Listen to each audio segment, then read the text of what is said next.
here, not really at the mission. We hand-bombed the camera and the flags.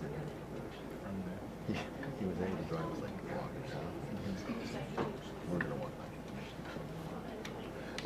And then we have some Pelicans.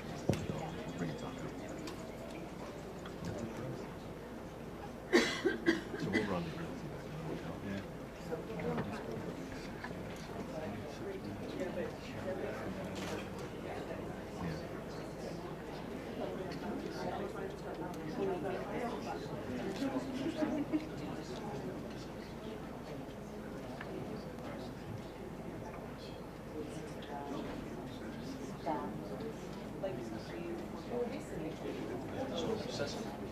Yep.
Heads up.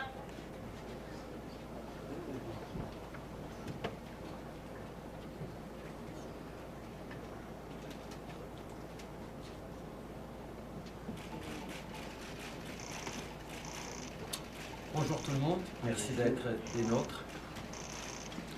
Je suis content d'être ici avec notre représentant permanent Bob Ray et notre ministre de l'Environnement et des Changements climatiques Stephen Guilbeault.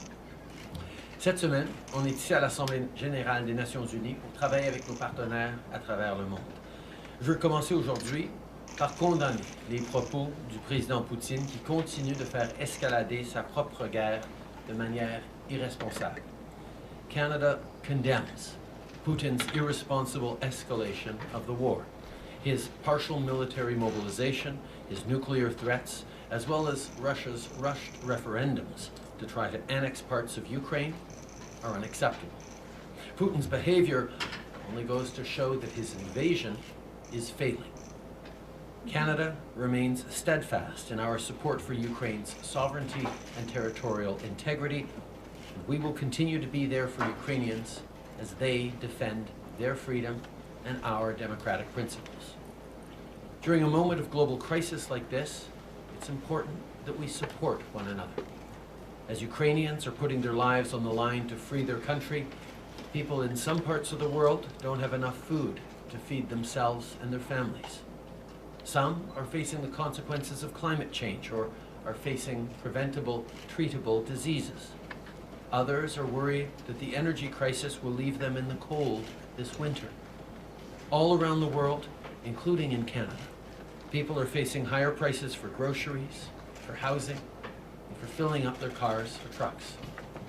This week, here at the UN, we discussed these challenges during many meetings, including with the leaders of Suriname, Colombia, Chile, Moldova, France, the UN Secretary General Antonio Guterres, and the President of the European Commission, Ursula von der Leyen. D'abord, pour assurer la santé des gens et sauver des vies pendant ces moments difficiles, on continue de travailler avec nos alliés comme les États-Unis et plusieurs autres partenaires. Cet après-midi, j'ai participé à la conférence organisée par le président Biden pour combattre le VIH, la malaria et la tuberculose à travers le monde. Canada is committed to making our world healthier, and that's why today we announced $1.21 billion in new funding to help meet the Global Fund goal of saving 20 million lives over the next 3 years. When there's less suffering in the world, it creates stability that benefits everyone, including Canadians at home. In recent years, global food insecurity has been increasing because of the pandemic and other crises like climate change. Russia's illegal invasion of Ukraine has been making things much worse. So yesterday I participated in the Global Food Security Summit, where we discussed ways to respond to global hunger while building more resilient food systems. In June, Canada announced an investment of $250 million in humanitarian assistance to help address the global food security crisis. This includes $3 million for the Food and Agriculture Organization, $35 million for UNICEF, and $151 million for the World Food Programme. It also includes funding for many Canadian NGOs, Action contre la faim, Alliance for International Medical Action, CARE Canada, Canadian Food Grains Bank, Save the Children Canada, and World Vision Canada. On est là pour faire face à l'insécurité alimentaire et on est aussi là pour soutenir les pays qui confrontent d'autres défis. Cette semaine, le Canada a organisé une rencontre avec des partenaires de la région des Caraïbes. On a parlé de ce qu'on fait pour soutenir le développement durable et la stabilité d'Haïti. Pendant la rencontre, j'ai annoncé une contribution de 20 millions de dollars par le biais d'un programme de l'ONU pour aider Haïti à se reconstruire suite à son plus récent tremblement de terre. Et on va continuer de travailler avec nos partenaires pour lutter contre la pauvreté et la faim en Haïti et partout dans le monde. Of course, while we do all of this, we're also continuing our work to fight climate change and protect the environment. This morning, I co-chaired the Financing Ocean Solutions panel with Prime Minister Støre of Norway. The goal was to bring together partners from around the world on protecting our oceans and addressing the biodiversity crisis. As Canada welcomes the world to Montreal for the Nature COP in December, we'll continue driving ambition not just at home, but globally too. With COP27 and COP15 coming up, we must have a united voice to deliver the results our world needs and our citizens are counting on. While I was here in New York at the UN, I continued to underline Canada's commitment to sustainable development goals at home and abroad. We must all take action to advance progress on the SDGs, government, private sector, and citizens. Canada plays a leading role to make our world a better place during this time of crisis, on keeping people healthy, on food security, on fighting climate change and protecting our oceans, on fighting harmful content online, on supporting Ukraine and defending democracy, en travaillant ensemble et en donnant la place à des voix diversifiées autour de la table des décisions, on continue de bâtir un avenir plus juste pour tout le monde. Merci beaucoup. OK, merci tout le monde. Nous avons maintenant 20 minutes pour des questions. We have 20 minutes for questions, starting with Radio-Canada. Bonjour, M. Trudeau, Madeleine Desmorin.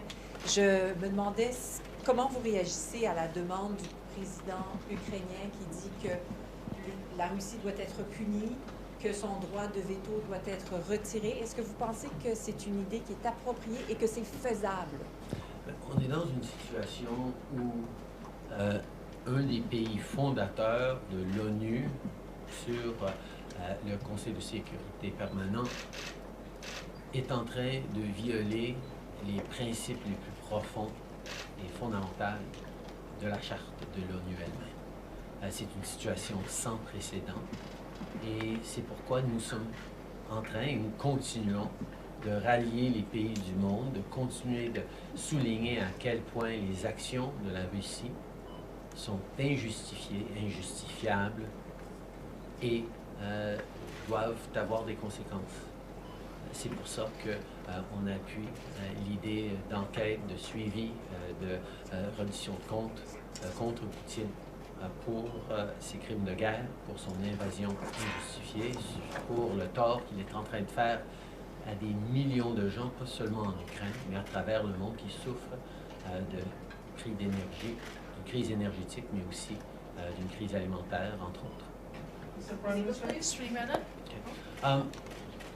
We are facing an unprecedented situation where one of the founding members of the United Nations, member of the Permanent Security Council, is violating the most basic tenets of what the UN stands for.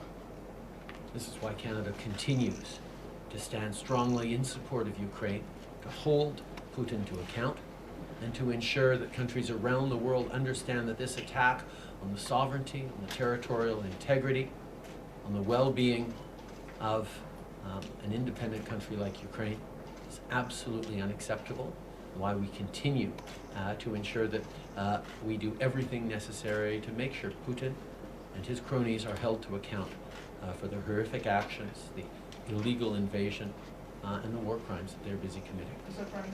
Abigail Beeman, Global News. You mentioned Putin's nuclear threats in your comments. Do you think he's bluffing? Putin has fundamentally miscalculated in a whole bunch of different ways. He massively underestimated, first and foremost, the strength, the resilience, the courage of Ukrainians when it comes to defending their homeland, defending their rights to choose their own future.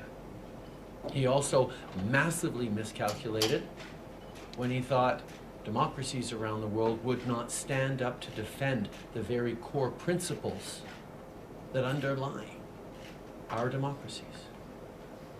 Freedom to choose one's own future, territorial integrity, sovereignty.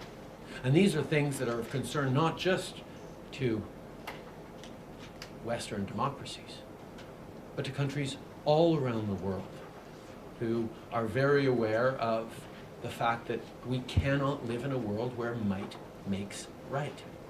Putin was wrong, and he is right now failing and flailing in his response to this situation. We need to continue to demonstrate the strength and solidarity, not just of countries around the world, but of people around the world. We know that we're facing higher food prices. Families are facing higher gas bills, heating bills. We're looking at a difficult winter. But we also know that Ukrainians are facing an even more difficult winter while they stand and fight, not just for their own country, but for the principles that are at the foundation of our countries as well. Mr. Prime Minister? I don't think I heard a direct answer as to the bluff, but I'd also like to ask you, as you talk about allies continuing to offer support for Ukraine, what are the next steps here concretely that Canada can do to help? Canada is going to continue to strengthen our sanctions. We are going to continue to send military aid to Ukraine. We're going to continue to be there for humanitarian assistance. We're going to continue facilitating measures to counter the global food crisis, whether it's with our expertise in exporting and shipping grain around the world to get it out past the Russian blockade, as an initiative that the UN and Turkey and others have worked so hard on.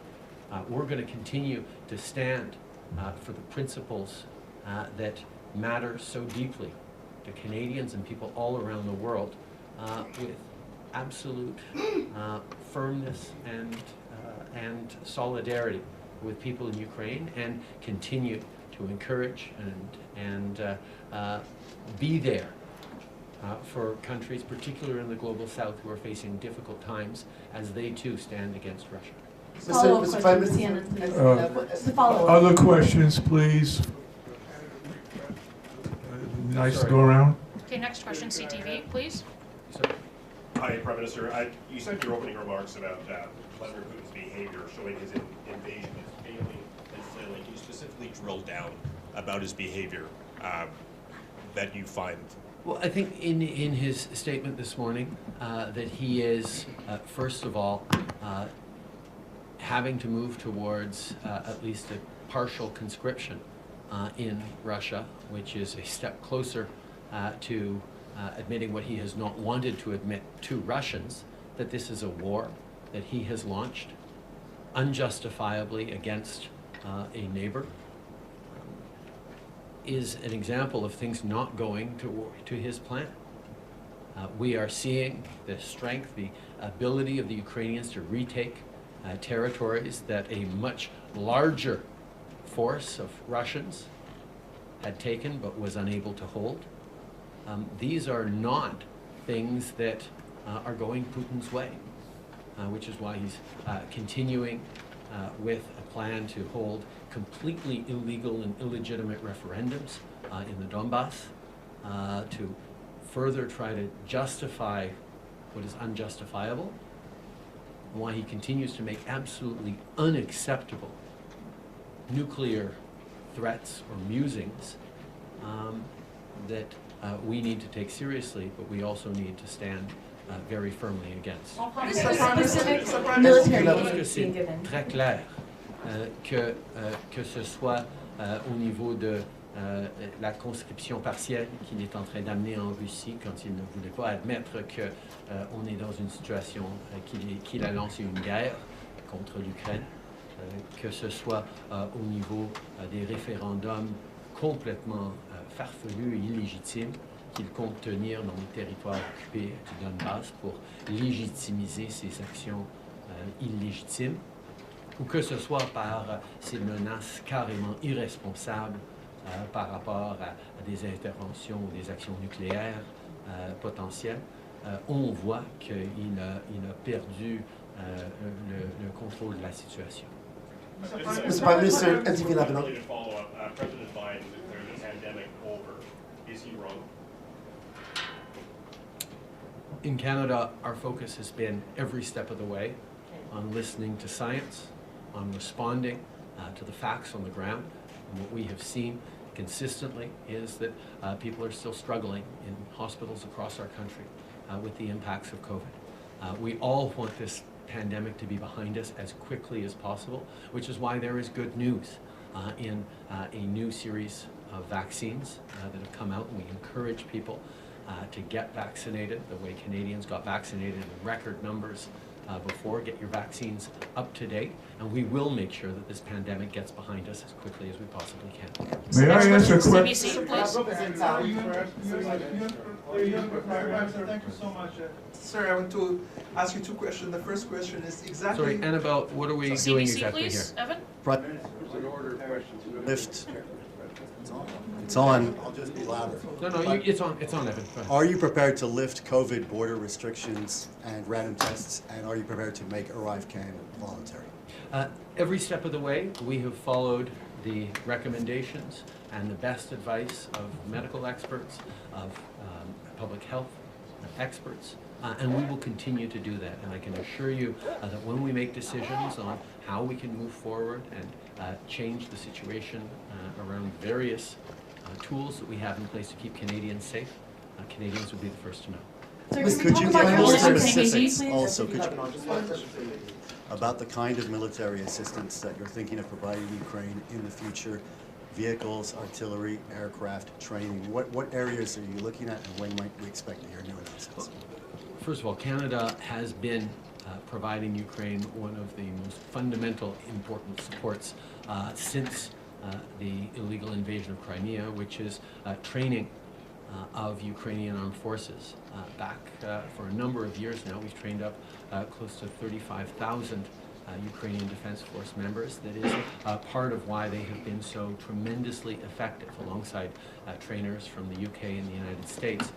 That has made a huge difference. On top of that, we've sent ammunition, we've sent cameras for drones, we've sent artillery, we've sent everything from sniper rifles to helmets and vests. We're sending light armored vehicles and enough equipment to repair and replace them. And we will continue to be there to send the kind of equipment that they ask for.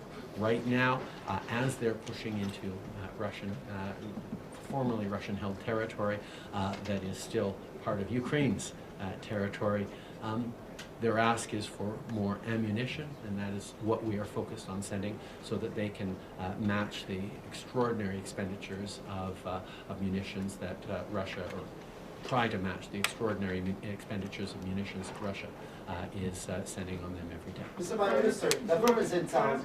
Lavrov is in town. Would you take the opportunity? Thank you so much, sir. It's also about military, but in the Middle East, exactly 28 days ago, Canadian air detachment from the Middle East was relocated from its counterterrorism effort to United Kingdom in order to support your effort regarding to Ukraine. Is this the beginning of end of your military support for Iraq and Kurdistan region in terms of fighting terrorism and ISIS? Thank you so much. Our commitment to fighting terrorism, Canada's long-standing commitment in Iraq to help push back against Daesh continues. We continue to be active in a number of NATO missions and a number of international missions to fight terrorism, to support allies across NATO, to be there for friends like Ukraine, to be present in theaters and conflicts around the world. Canada has always stepped up where needed around the world, and we will continue to. You condemned back in June the U.S. Supreme Court's decision to overturn Roe versus Wade. You called it horrific. What limits, if any, on abortion would you support? For example, any governmental restrictions on very late-term termination of pregnancy. Could you clarify your position on that, please? Thank you. In Canada, it is medical professionals who make determinations around what is best for mothers, particularly in late terms. In Canada, we support unequivocally women's right to choose. It is a fundamental tenet of freedom. It is a fundamental tenet of our society. We stand up for women's rights. And as we see in the United States attempts to roll back rights that women have fought for generations, the idea that there are young girls growing up in the United States who will have less rights over their own bodies than their mothers did is exactly what Canadians, Americans, and people all around the world are so concerned about. We need to make sure we are standing up for people's rights and freedoms. In Canada, we will do that by ensuring access to abortion for every Canadian who wants it. And we will make sure we continue to fight for better health and reproductive rights all around the world. It used to mean being there to fight for health and reproductive rights in the global south. We'll help out in the United States if we need to as well. Can we speak to Canada's involvement in Haiti, please, for a moment? I know that you've been meeting with partners here. Haiti's security situation has only deteriorated over the past year. Can you point to any successes that Canada's involvement with its security forces have produced in the past year? And also, at what point would it be considered by Canada and your other partners here at the UN to bring back peacekeepers to the country?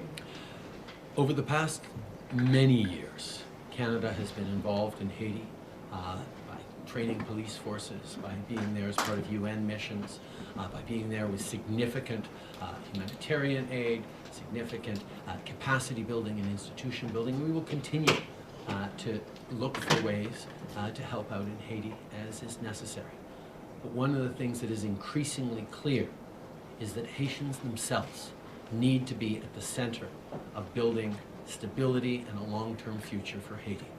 We cannot continue to see external elements, no matter how well-meaning, try to determine the future of Haiti.